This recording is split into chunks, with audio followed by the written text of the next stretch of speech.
میں آپ کو یہ تفصیل سے بتا رہا ہوں، ذہن حاضر رکھنا، اس لیے کہ کچھ ظالم آج یہ کہتے ہیں کہ امام حسین نے خلافت کے خلاف بغاوت کی تھی۔ یزید جب ایک خلیفہ ہو گیا، حکومت قائم ہو گئی، تو ایک حکومت کے خلاف خروج کرنا، نکلنا، اس کو بغاوت کہتے ہیں۔ ظالموں کی نظر میں یہ بغاوت ہے، بلکہ ہم کہتے ہیں حقیقت میں بغاوت تو یزید نے کیا۔ بغیر مسلمانوں کے رائے مشورے کے خلیفہ منتخب نہیں ہوتا۔ حضرت ابوبکر صدیق بھی تمام صحابہ کے اتفاق سے خلیفہ بنے تھے، حضرت عمر فاروق بھی مجلس شورا کے اتفاق سے خلیفہ بنے تھے، حضرت عثمان غنی بھی اہم صحابہ کے اتفاق سے بنے تھے، حضرت علی کرم اللہ وجہہ الکریم عام تمام صحابہ کے اتفاق پر خلیفہ بنے تھے۔ خلافت اور خلیفہ بننا یہ مسلمانوں کے اتفاق سے ہوتا ہے، لیکن یزید کو کس نے بنایا تھا؟ زور زبردستی بنا، اور اس کو تم کہتے ہو خلیفہ برحق کے خلاف بغاوت؟ نہیں، امام حسین نے نظام مصطفیٰ کے صحیح چہرے کو بتانے کے لیے یہ آپ نے خروج فرمایا، مدینہ طیبہ سے مکہ نکل آئے۔ اب امام مسلم بن عقیل کو مولا حسین نے بھیجا کہاں؟ کوفہ۔ کوفہ جب جانے لگے تو آپ کے دو شہزادے ساتھ میں تھے، محمد اور ابراہیم، چھوٹے تھے، باپ کے بغیر رہتے نہیں تھے، ساتھ ہو لیے۔ امام مسلم بن عقیل سیدھے کوفہ کی سرزمین پر پہنچ گئے۔ کوفہ جب آئے تو یہاں کے لوگوں نے والہانہ استقبال کیا، شاندار استقبال کیا۔ لوگوں میں پورے ہلچل مچی تھی کہ رسول اللہ کے گھر سے ایک شہزادے آئے ہیں، حسین اعظم کے وکیل آئے، مسلم بن عقیل آئے۔ سارے لوگوں میں نعرے تھے، لوگ جوق در جوق پیچھے گھومتے رہے۔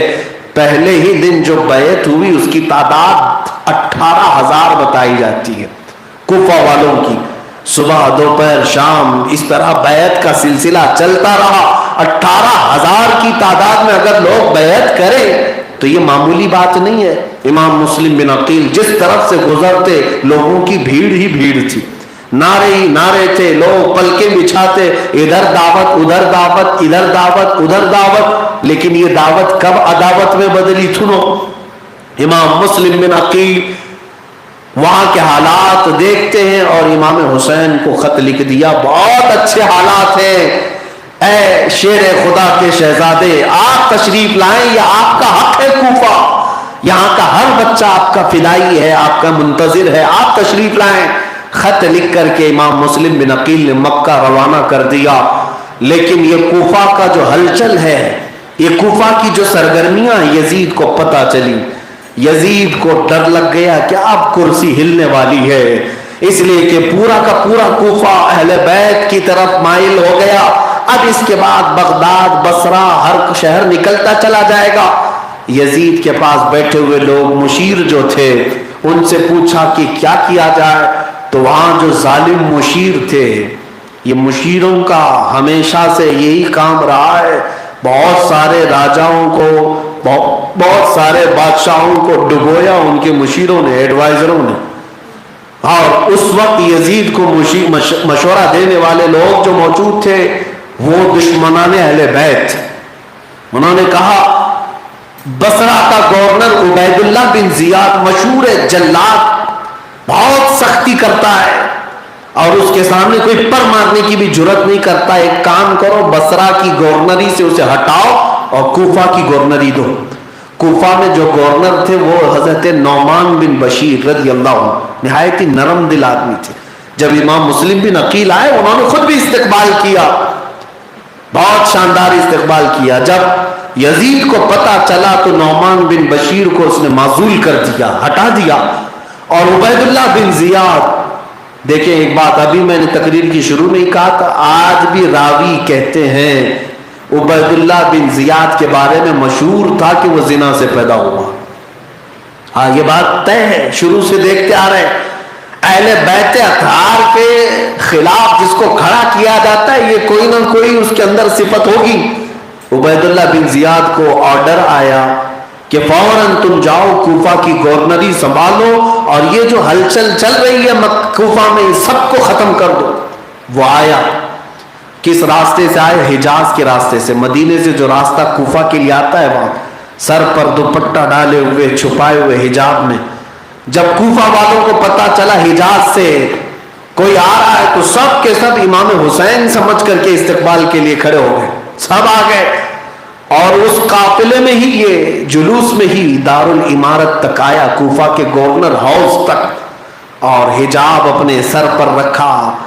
پھر جیسے ہی گورنر ہاؤس میں اندر چلا گیا, لوگ دیدار کے مشتاق تھے, امام حسین آ گئے, لیکن چھت پر چڑھ کر کے اس نے اپنا چہرہ کھولا اور سارے کوفہ والوں سے مخاطب ہو کر کے کہنے لگا کہ اے کوفہ والوں, مجھے پہچانتے ہو؟ میں عبید اللہ بن زیاد ہوں, میں گورنر بصرہ تھا, اب مجھے یزید کی طرف سے کوفہ کی گورنری دی گئی ہے, آج سے تم سب پر میری اطاعت فرض ہے, سن لو.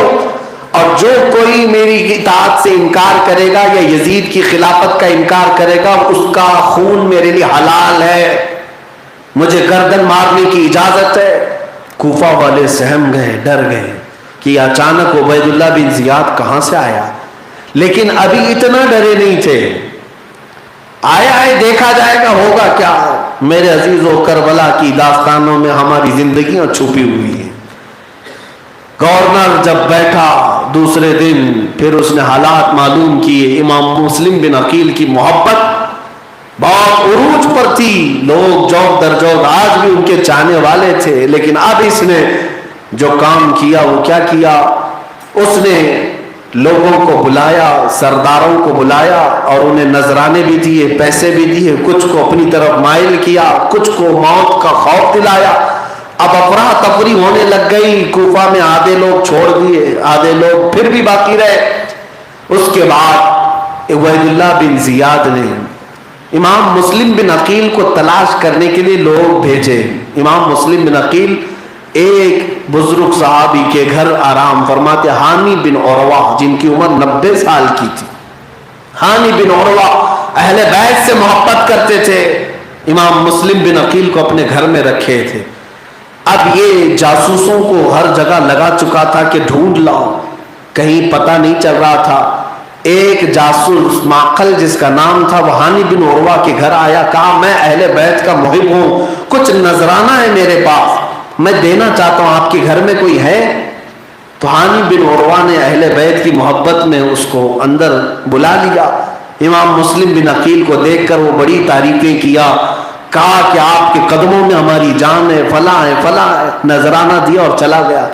جا کر عبید اللہ بن زیاد کو رپورٹ دے دیا, مسلم بن عقیل ہانی بن عروہ کے گھر میں چھپے ہوئے. ہانی بن عروہ کو عبید اللہ بن زیاد نے طلب کیا. عبید اللہ بن زیاد کے بلانے کے بعد جب یہ بوڑھے صحابی آئے تو اس نے ان کو کھڑا رکھا. ہانی بن عروہ سے کہا, سنا ہے کہ تم خوب خلافت کے خلاف بغاوت کر رہے ہو اور اپنے گھر میں میٹنگیں کرتے ہو اور منکروں کو, مخالفوں کو اپنے گھر میں پناہ دیتے ہو. ہانی بن عروہ نے کہا یہ سب جھوٹ ہے, غلط ہے. کہا کیا تم مسلم بن عقیل کو اپنے گھر میں پناہ نہیں دیے ہو؟ ہانی بن عروہ نے کہا ایسا کہاں کیسے ہو سکتا ہے, مجھے کیا خبر. اس نے وہ معقل جاسوس کو سامنے لایا, کہا اس کو پہچانتے ہو؟ ہانی بن عروہ نے دیکھا یہ تو وہی شیطان ہے جو اہل بیت کی محبت کا نام لے کر آیا تھا, نذرانہ لے کر کے, اور پھر جاسوس تھا, یہاں آ کر کے اس نے خبر دے دیا. اس لیے میرے عزیزو, ہر نذرانہ دینے والے پر یقین نہیں کرنا چاہیے. کون کس کی جاسوسی کرتا ہے, کون کس کی طرفداری کرتا ہے پتہ نہیں. کئی لفافوں میں کئی جاسوس بند ہوتے ہیں. خیر, معقل بن یسار کو دیکھ کر کے ہانی بن عروہ نے قبول کر لیا. کہا ہاں میرے گھر میں امام مسلم بن عقیل ہیں, لیکن اگر معاملہ ایسا سخت ہے تو میں انہیں ان کے گھر واپس بھیج دوں گا, تم مجھے واپس بھیج دو. اس نے کہا تم یہاں سے اس وقت تک نہیں جا سکتے ہانی بن عروہ جب تک مسلم بن عقیل کو میرے حوالے نہیں کرو گے. ہانی بن عروہ نے کہا اتنا میں ہلکا تو نہیں ہوں, میرا خاندان بھی ہے, میرے افراد بھی ہیں, میں اپنے گھر آئے ہوئے مہمان, وہ بھی اہل بیت میں سے, اسے تیرے حوالے نہیں کر سکتا, اس کا خون تیرے حوالے نہیں کر سکتا. تب پھر ہانی بن عروہ کے منہ پر اس نے لکڑی مارنا شروع کیا. وہ 90 سال کی بڑھاپے میں چھڑیاں کھاتے رہے. روایت میں ہے کہ ان کی آنکھ پھٹ گئی, ناک پر اتنی لکڑیاں مارا کہ خون سے جسم آلودہ ہو گیا. پھر اس کے بعد کہا اب کہو کیا کہتے ہو؟ کہا کہ بالکل نہیں, مرنے تک میں مسلم بن عقیل تمہارے حوالے نہیں کر سکتا. یہ بات پھر کوفہ میں پھیل گئی کہ ہانی بن عروہ کو ابن زیاد نے گرفتار کیا اور انہیں مارا ہے. تو ابھی کچھ غیرت باقی تھی. کوفہ کے لوگ پھر سے گورنر ہاؤس کے پاس جمع ہو گئے, تقریباً 20,000 کی تعداد میں. امام مسلم بن عقیل کے ساتھ آئے کہ آج گورنر ہاؤس کا محاصرہ کر لیا جائے اور کام تمام کرو اس کا, ابن زیاد کا. لیکن کیا اس نے چالاکی کی تھی؟ کوفہ کے بڑے بڑے سرداروں کو پہلے ہی سے گورنر ہاؤس میں بلایا تھا دعوت کے نام پر. ہر قبیلے خاندان کا ایک ایک کوئی آدمی ہوتا ہے بڑا, اور اس کو اس نے پہلے ہی دعوت میں بٹھا لیا تھا. اب جب یہ 20,000 کا لشکر گورنر ہاؤس کے پاس آیا تو اس نے اپنے اندر گھر میں بیٹھے ہوئے گورنر خاندان کے بڑے لوگوں کو اتنا ڈرایا, کہا اگر تم اپنے خاندانوں کو واپس بھی نہیں بھیجو گے تو تمہاری بوٹیاں بھی میں تمہارے خاندان والوں کے ہاتھ نہیں پہنچنے دوں گا, تمہارے ٹکڑے یہی ہو جائیں گے. سب ڈر گئے, سب کو چھت پر کھڑا کیا گیا. سبوں نے اپنے اپنے خاندان والوں کو پکار کر کہا اے لوگوں جاؤ واپس چلے جاؤ, اس لیے کہ یزید فوج بھیج رہا ہے, ابن زیاد مار دے گا, اس کی پولیس آئے گی پکڑ لے گی. سارے لوگ ڈر گئے اور پھر ایک ایک بعد دیگرے چھٹنے لگے. امام مسلم بن عقیل کے ساتھ جتنے لوگ تھے آپ انہیں سمجھاتے رہے کہ ثابت قدم رہو, فتح ہمارے ساتھ ہوگی. عشاء سے لے کر فجر تک امام مسلم بن عقیل وہاں کھڑے رہے. فجر کی نماز پڑھنے کے لیے جب گئے, سلام پھیر کر دیکھا تو ان کے 2 بچوں کے علاوہ کوئی نہیں. یہ کوفہ والوں کی غداری تھی, یہ کوفہ والوں کی بے وفائی تھی. سب چلے گئے, 20,000 کا لشکر آیا تھا, سب چلے گئے ڈر کر. بزدلوں کے لیے یہ دنیا ہمیشہ تنگ رہی ہے اور تنگ ہوتی رہے گی. اسی لیے میرے عزیزو اہل بیت اطہار خون کا گھونٹ تو پی گئے لیکن بزدلی کا گھونٹ کبھی نہیں پیا.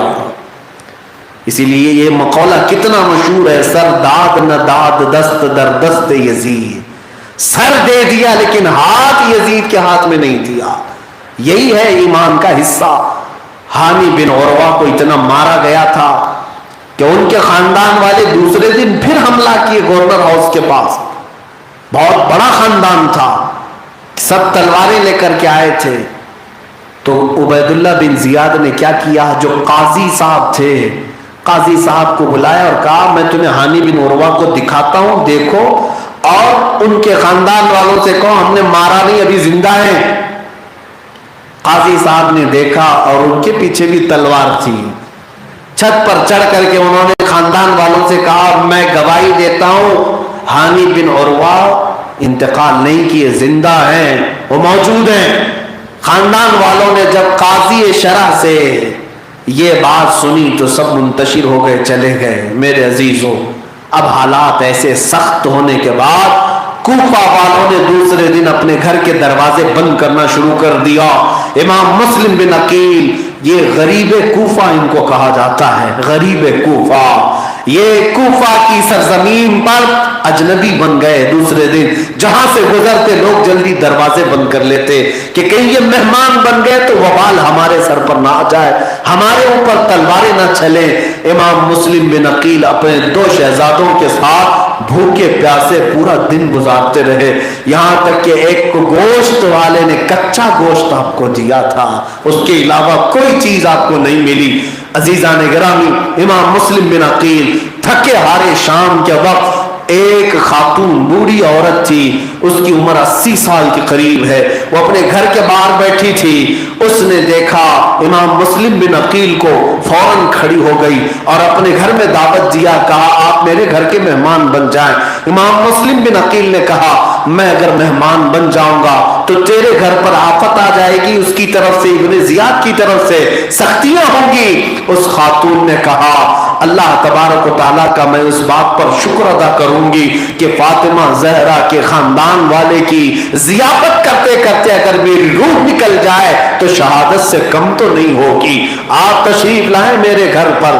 حضرت امام مسلم بن عقیل، توعا نام اس کا تاریخ میں لکھا ہے، اس بوڑھی خاتون کے گھر مہمان بن گئے، مہمان نوازی ہوتی رہی، لیکن میرے عزیزوں ابن زیاد نے دوسرے دن امام مسلم بن عقیل کی تلاش میں پورے کوفہ میں لوگوں کو دوڑا دیا۔ پھر لوگوں کو پتا چلا کہ یہاں پر توعا نامی خاتون کے گھر امام مسلم بن عقیل ہے۔ اس خاتون کا بیٹا وہ باغی تھا، اہل بیت کا دشمن تھا، اسے اپنی ماں کی یہ حرکت پسند نہ آئی، اس نے ابن زیاد کے پاس جا کر 10-12 لوگوں کا لشکر طلب کیا، کہا میرے ساتھ 10-12 سپاہی بھیجو، میں مسلم بن عقیل کو اپنے گھر سے گرفتار کر کے تمہارے پاس لاؤں گا، اس لیے کہ وہ میرے ہی گھر میں ہے۔ یہ نامرد بچہ 12 لوگوں کو لے کر کے آیا ہے شیر خدا کے گھر کے ایک فرد کو گرفتار کرنے کے لیے۔ عزیزان گرامی، جب یہ محمد بن اشعث نامی شخص 12 لوگوں کا قافلہ لے کر توعا نامی خاتون کے گھر آیا، دوپہر کا وقت تھا، سخت دھوپ تھی، وہ اندر آنے کی کوشش کرتے رہے۔ امام مسلم بن عقیل اس وقت تک مقابلہ کسی سے نہیں کر رہے تھے، کسی سے نہیں کیا، انہیں افسوس صرف اس بات کا تھا کہ میں نے امام حسین کو خط لکھ دیا ہے کہ کوفہ کے حالات اچھے ہیں، کہیں وہ آنے والے ہوں گے اور اگر آ گئے تو ان کے خون کا سارا حصہ میرے سر پر آ جائے گا، ان کے ساتھ ہونے والے برے انجام کا سارا ثمرہ میرے سر پر آ جائے گا، ان کو یہ بات کا خوف ستا رہا تھا۔ امام مسلم بن عقیل نے اب پہلی مرتبہ تلوار اٹھائی اور کہا اگر تم مجھے گرفتار کرنا چاہو تو بغیر مقابلہ کیے تو نہیں گرفتار کر سکو گے، یہ شیوہ ہے اہل بیت کا۔ میں آپ کو بھی یہ کہنا چاہتا ہوں اگر تمہارے ساتھ ایسا معاملہ پیش آئے تو تم اتنے سستے بھی نہیں ہو کہ سر جھکا کر کے کسی کو اپنے آپ حوالہ کر دو، نہیں میرے عزیزو، محمد عربی کے غلام ہو، گرفتار بھی ہوں گے تو کوہرام مچا کے گرفتار ہو انشاءاللہ العزیز۔ ہم نے تو مچا ہی دیا ہے، اب گرفتار کر لیں کوئی فرق نہیں پڑتا۔ میں آپ سے کہہ رہا ہوں دین حق کی سربلندی اور کلمہ طیبہ کا اعلان کرتے ہوئے اس دنیا سے جائیں گے، کوئی ہمارے رزق کا حاکم نہیں یہاں دنیا میں اور نہ ہی قاسم ہے، ہم جس کو مانتے ہیں اسی کی بات بھی کرتے ہیں۔ ہمارا عقیدہ تو یہ ہے رزق کے قاسم ہو تم، خلق کے حاکم ہو تم، جو ملا تم سے ملا، یا رسول اللہ تم پہ کروڑوں تم۔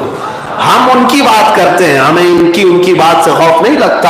امام مسلم بن عقیل نے کہا گرفتار کرنا ہے تو مقابلہ کرو، پھر گرفتار کرو۔ یہ 12 کے 12 مادہ بچے آئے اور امام مسلم بن عقیل سے لڑنے کی کوشش کرتے رہے، لیکن وہ حیدر کرار کے گھر پیدا ہوا مسلم بن عقیل تلوار کی لہرائی ہوئی یہ چاندنی سے اور روشنی سے ایسا قافلہ یہ گھبرایا تھا کہ کوئی مقابلے کے لیے نہیں آ سکا۔ تلواریں بہت چلی، 12 تلواریں ایک طرف، حیدر کرار کے گھر کے شیر کی تلوار ایک طرف، لیکن مقابلہ اتنا سخت تھا کہ کسی کے قابو میں ایک انگلی تک نہیں آ رہی تھی، ایک ہاتھ تک نہیں آ رہا تھا۔ توعا نامی خاتون جو گھر میں بیٹھی ہے، اللہ ایسی مائیں سب کو عطا کرے، بیٹا باغیوں کی طرف سے لڑ رہا ہے، خاتون اندر سے پکار کر امام مسلم بن عقیل کی داد دے رہی ہے اور کہہ رہے مسلم اس طرح تلوار اٹھاؤ، اس طرح تلوار اٹھاؤ، اور وہ خاتون تو کہہ رہی تھی کہ میں تمہاری تلوار کے نیچے میرا بیٹا آ جائے تو سر کے 2 ٹکڑے کر دو۔ یہ اہل بیت کی محبت ہے، مولا ان ماؤں کی چادروں کا صدقہ ہمیں عطا فرمائے۔ اپنے بچوں کی تربیت کرو تو عشق رسول کی بنیاد پر کرو۔ میرے عزیزو، امام مسلم بن عقیل لڑتے رہے، پیاسے رہے، یہاں تک کہ آپ کو تلوار کا ایک نوک کا حصہ